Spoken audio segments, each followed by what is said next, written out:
Shabbat Shalom, brothers and sisters. It's kind of a cloudy Shabbat here. Well, as you mostly know if you've watched it, today's not actually Shabbat. I always record these videos during the week.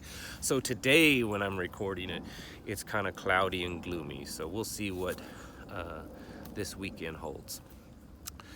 So this week's Parsha, or Torah portion, we're still talking about Joseph. You know, the dude with the really vibrant jacket that he wore. You know who I'm talking about. All right. So the story is now, and many of you know this, but just something that kind of thought about when reading it this week. Joseph's been in prison. If you remember, the story went that, this woman, married woman, accused him. He was a servant in her home, in her husband's home. She accused him of things, of sexual advances towards her, and her husband had him thrown in prison. Now, from everything we know, Egyptian prisons were not a good place to be. It's not like the federal penitentiary in your state where, they have cable TV and can work out and get an education. They were a horrible place. And he spent a long time in this Egyptian prison. And remember how we talked about last week, how I'm sure he was just so distraught and so just to that point of very possibly giving up. And maybe even sort of started to give up at times, who knows, because of all that he went through and how he ended up in that prison. But as we know, he got out of that prison. He ended up being the second only to Pharaoh himself. And at that time, Pharaoh and Egypt was the most powerful nation on this planet. So in a sense, Joseph rose to being the second most powerful person on this planet. And so that says a lot. But this week, I wanted to talk about his witness of himself. So in the story, remember, he's in prison, and there were a couple of prisoners that were with him in the cell, and they both had dreams, and they talked to him about their dreams. And he basically gave them an interpretation of what their dreams meant. And he told this guy, and he's like, yeah, sorry, buddy, but you're going to die soon, and you are going to be reinstated in your position in the king's court. And guess what? That's exactly what happened.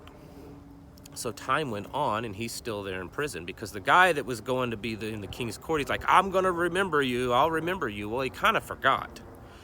And so Joseph stayed there, continued in prison. And eventually Pharaoh had a dream, and he was talking about it, and the guy's like, hey, I totally forgot. There's this dude in prison that he interpreted my dream, and he was exactly right. And so Pharaoh has him tells him to go get the guy, and it's Joseph, of course, and you know the rest of the story. But the point that I'm making today is that Joseph's witness impacted that man.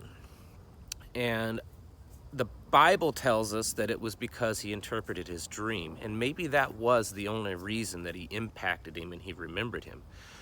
But the thing is that he did. His life, his witness in his life impacted that man so much that he remembered him and was able to be very instrumental in Joseph getting out of prison and rising to his position underneath Pharaoh. And so when I was reading this week, that was kind of what jumped out at me. That wasn't the only thing, but it was something that jumped out at me that I wanted to talk about today. That how are we living in our witness, our daily lives? Do we live in a way that the people out there on the streets will remember that it will click in their head that we're different, that person is set apart, that person's, there's something different about them? Do you live in such a way as let's use this as an example, your work. Are you an employee in such a way with your coworkers that even the ones that care nothing about religion, God, the Bible, prayer, or anything, that they will come to you if something happens in their life and say, hey, I know you do that praying thing. Uh, would you remember me in prayer? I've got some things going on and I really don't do that, but I just feel I need it. Could you pray for me, or would you remember me? Do you live in a way that those people will remember you and come to you, or do they just not think about it?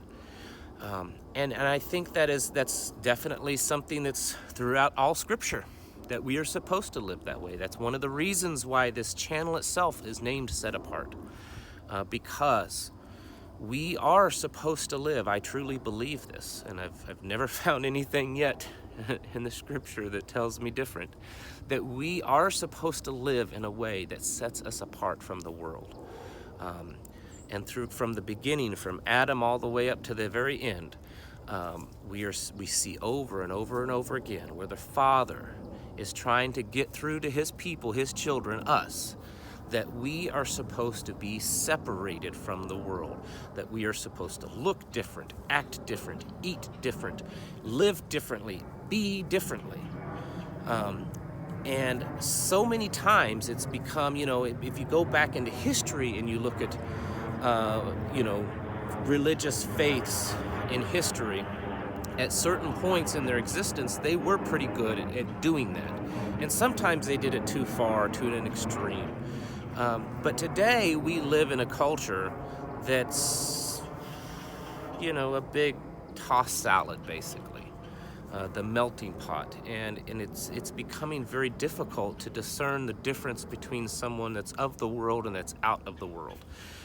And the times that I have gone to, and it's been a long time, but the times that I have gone to large, very popular type style churches, which have been many years, I have made comments before that, could you really tell if you took a couple of people out of a church on Sunday morning and you put them in a lineup with a couple of people that were in the bars on Saturday night, could you tell a difference in them by the way they look, by the way they talk, by the way they act, by the way they live? And if you can't, then there's a problem. And I know that many of you will say, but your salvation isn't based on how you look and talk and live your life. And I agree, it's not. It's not. But also what is said in the good book is that if you love him, that you will want to do these things. And I think sometimes we forget that. And what I would caution you, which is the same thing I caution myself all the time, it's always something I have to remember in my life, and that is to not allow my love for the Father and my faith become watered down by the world to where I'm starting to act like them, that I'm starting to live or to think like them. And you have to be guarded, because that's probably one of the greatest temptations that you will face in your walk, is to become more like the world and to stop remembering. You have to do it on a daily basis to be set apart, to be different, to be set aside, to be unique and special for him. Because this world will constantly barrage you with this temptations to be just like them, and they'll tell you that it's okay, that you can still believe in the Father and all this kind of stuff, but if you listen to this, or if you watch this, or if you dress like this, or if you speak like this, or if you go to these places.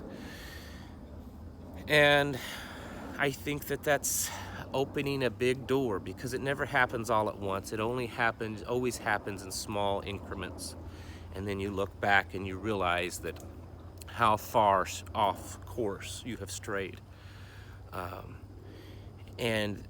So that's why this week when reading that, I thought of, in the darkest place that he just about could be on this planet, in an Egyptian prison, Joseph's light still shone so much that the people around him could tell that he was different, and it impacted them.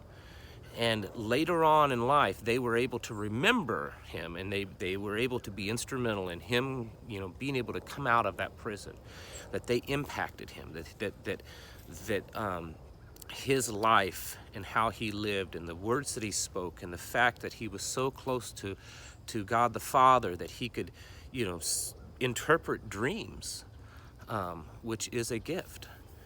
And so we have to remember daily, and it's a daily battle, to fight that fight against becoming too much like the world and remembering to be a true light. And I think, in my personal opinion, that is why we're here on this earth. Many people get so hyper-focused on attaining heaven and getting to heaven and whatever, that goal of getting to that point, that they forget about their life here on earth.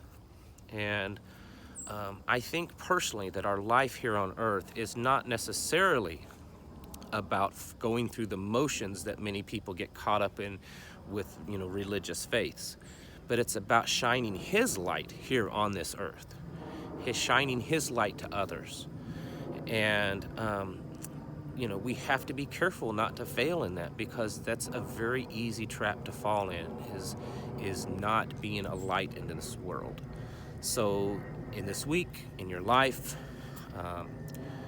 try to remember that. Always remember that we have to keep ourselves in check at all times, because it's one of the easiest things to fall into temptation, and that is, not looking and acting and speaking and living like we are truly his children. So, as I'm doing it, I hope you do it also, of every day waking up and trying to, making yourself remember that you have to, it's a fight to do that, to fight against those temptations and that evil. All right, thank you all for watching, and I'll catch you in the next video. Shalom.